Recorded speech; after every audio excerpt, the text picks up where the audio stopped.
महापरिनिर्वाण दिवस आहे.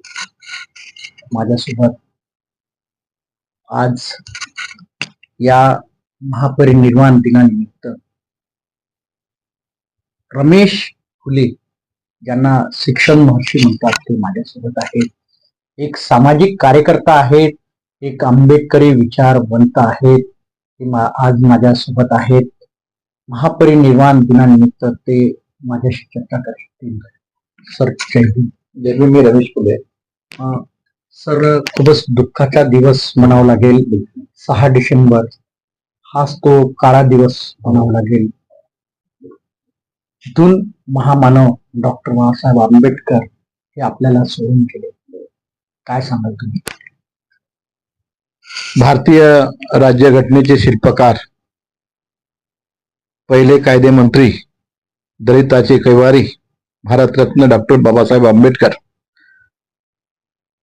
6 डिसेंबर 1956 ते आपल्यातून निघून गेले आणि त्यांचा हा दिवस आपण महापरिनिर्वाण दिनानिमित्त आपण मानतो आहे. त्यापूर्वी 14 ऑक्टोबर 1956 डॉक्टर बाबासाहेब आंबेडकरांनी या देशातील तमाम बांधवांना, दलित, गोरगरीब, अल्पसंख्याक, मागासवर्गीय अशा हजारो लोकांना नागपूरच्या दीक्षाभूमीला दीक्षा दिली. 1956 दीक्षा दिली आणि बौद्ध धर्माचा प्रसार आणि प्रचार केला. आणि मला हे वाटतं की हा भारत देशातील सर्व परीने डॉक्टर बाबासाहेबांनी प्रचार आणि प्रसार केला. ते पहिले बौद्ध प्रसारक आणि बौद्धचे गुरु आहे असे मानायला काही हरकत नाही. कारण बाबासाहेबांनी या देशाला, या देशातील राहणाऱ्या लोकांना फार काही दिलेलं आहे. बाबासाहेबांचे उपकार आम्ही आमच्या जीवनात कधीही विसरू शकत नाही. बाबासाहेबांनी या देशाला जे संविधान दिलं, राज्यघटना दिली आणि त्या घटनाद्वारे आज जो आपला भारत देश सुरू आहे आणि त्यानुसार आपण सदैव आपण इथं नांदत आहोत. त्यामुळे बाबासाहेबाला आजच्या दिवशी कोटी कोटी अभिवादन करतो. महामानव डॉक्टर बाबासाहेब आंबेडकरांना अभिवादन करण्यासाठी लाखोच्या संख्येमध्ये जनसमुदाय जातोय, अभिवादन करतोय. परंतु ज्याप्रमाणे समाज एकत्र यायला हवा त्याप्रमाणे समाज एकत्र येत नाही आणि मतदानातून दिसत नाही.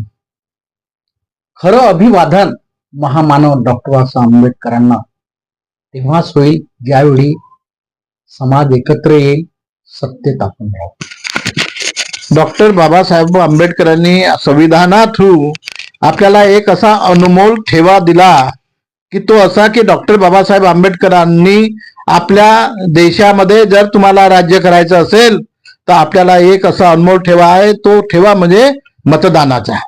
एक मनुष्य एक मतदान, एक वोट एक मतदान. आणि याद्वारे आपण राजा बनवू शकतो.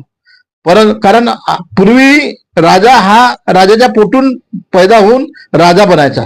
परंतु आता डॉक्टर बाबासाहेब आंबेडकरांनी आपल्याला जो मतदानाचा अधिकार दिला तो मतदाराचा अधिकार आपण स्वीकारला पाहिजे. आणि त्याकरता आपल्या बौद्ध बांधवांनी खरोखर एकत्र यायला पाहिजे. तुम्ही मला फार छान प्रश्न विचारला.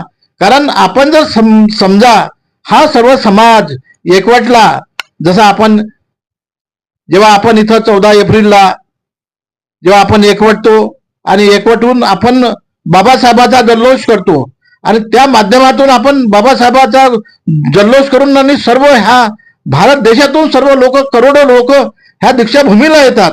असेच लोकांनी सर एकत्र मिळून जर ह्या आपला एक माणूस किंवा एक आपला स्वतंत्र उमेदवार म्हणून जर उभा केला तर ह्या भारत देशामध्ये बौद्धाची सरकार बनू शकते. आपण सरकारमध्ये राहू शकतो.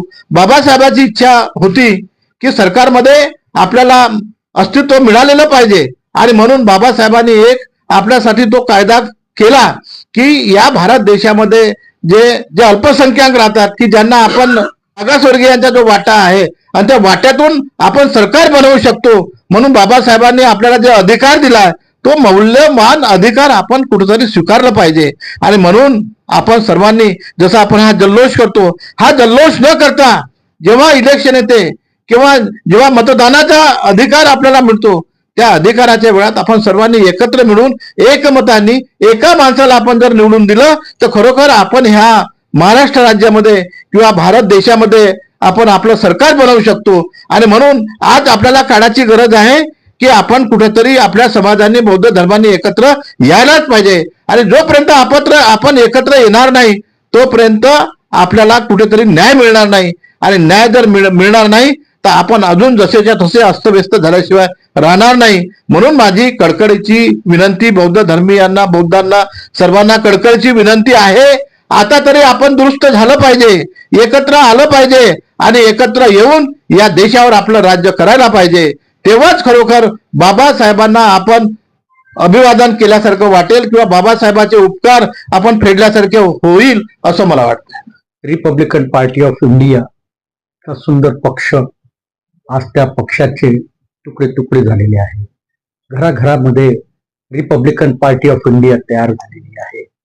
महामानव डॉक्टर बाबासाहेब आंबेडकरांनी इतका सुंदर असा पक्ष तयार केलेला शोकांतिका आहे.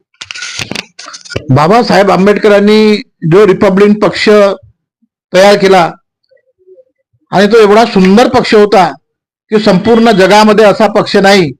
आणि तो पक्ष डॉक्टर बाबासाहेब आंबेडकरांनी तयार करून आपल्या बौद्ध धर्मीयांना तो पक्ष अर्पण केला. परंतु काही आपल्या समाजातील काही हितचिंतक किंवा जे आपले पोट भरून जे लोक आहे किंवा जे लोक बेईमान लोक आहेत त्या लोकांनी आपल्या स्वतःच्या हितासाठी त्या पक्षाची फाळणी केली आणि त्या पक्षाची फाळणी करून भारतीय रिपब्लिकन पक्षाचे तुकडे तुकडे केले आणि तुकडे तुकडे करून आज तो पक्ष कुठे आहे तोही आपल्याला दिसत नाही.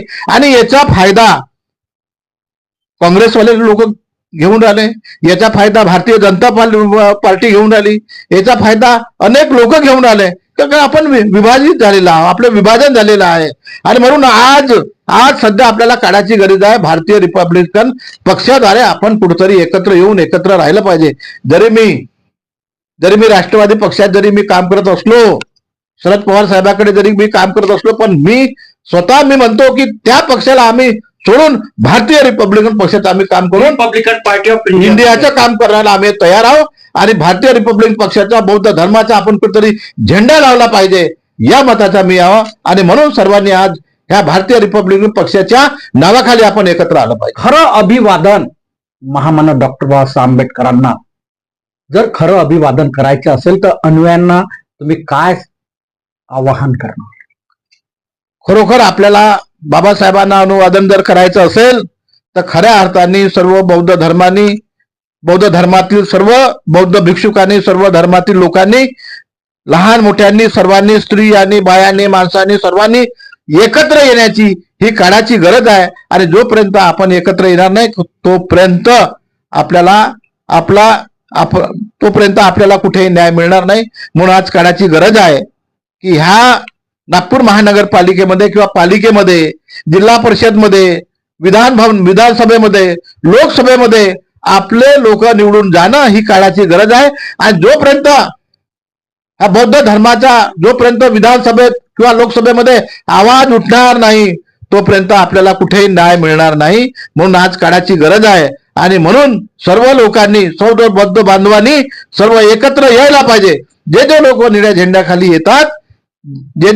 झेंड्याखाली येतात त्या सर्वांनी, बौद्ध धर्माच्या लोकांनी रिपब्लिकन पार्टी ऑफ इंडियाच्या झेंड्याखाली येऊन हा पक्ष मोठा करायला पाहिजे. आणि या देशावरती याच पक्षाचं झेंडा रोवला पाहिजे.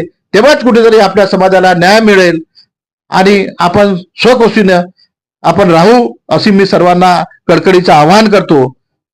मी 1000 वेळा नाही, 100 वेळा, हजारो वेळा मी विनंती करेल की धर्मातील लोक, आपल्या बौद्ध धर्मातील लोकांनी, की रिपब्लिकन पक्षाची आपल्याला आज काळाची गरज आहे. डॉक्टर बाबासाहेब आंबेडकरांनी आपल्याला एवढा मोठा पक्ष दिला आणि त्या पक्षाला सोडून जर आपण इकडे तिकडे जात असू तर याच्याशिवाय आपल्याला विध्वंस काय होणार नाही. म्हणून खरोखर आपण जरी आपलं वय झालं किंवा आपलं जीवन गेलं, परंतु आपली जी येणारी पिढी आहे या येणाऱ्या पिढीला कुठेतरी चांगला न्याय मिळायला पाहिजे. म्हणून आपण रिपब्लिकन पार्टी ऑफ इंडियाच्या झेंड्याखाली येऊन आपण स्वतंत्रपणे लढलं पाहिजे अशीच मी आज विनंती सर्वांना करतो आहे. हे होते रमेश फुले सर, जे शिक्षण महर्षी सुद्धा आहेत आणि एक आंबेडकरी विचारवंत आहेत. त्यांनी जर खऱ्या अर्थाने महामानव डॉक्टर बाबासाहेब आंबेडकरांना अभिवादन करायचे असेल तर रिपब्लिकन पार्टी ऑफ इंडिया जे विखुरलेली आहे ते एकत्र येणे ही काळाची गरज आहे असं त्यांनी सांगितलेलं आहे. कारण येणारी पिढी जर आपल्याला घडवायची असेल तर रिपब्लिकन पार्टी ऑफ इंडिया एकत्र जर आली तर आपण सत्तेत येऊ, महाराष्ट्रामध्ये सत्तेत येऊ, देशामध्ये सत्तेत येऊ.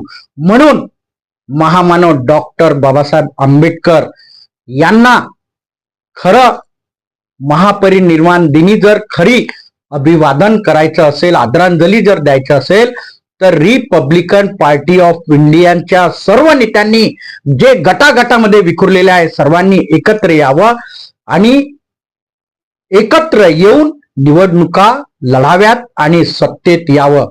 तेव्हाच कुठे महामानव डॉक्टर बाबासाहेब आंबेडकरांना हीच खरी आदरांजली राहणार. व्हिडिओ जर्नलिस्ट तिलकचंद टेंभुर्णे सह बघत रहा IBM TV9 न्यूज.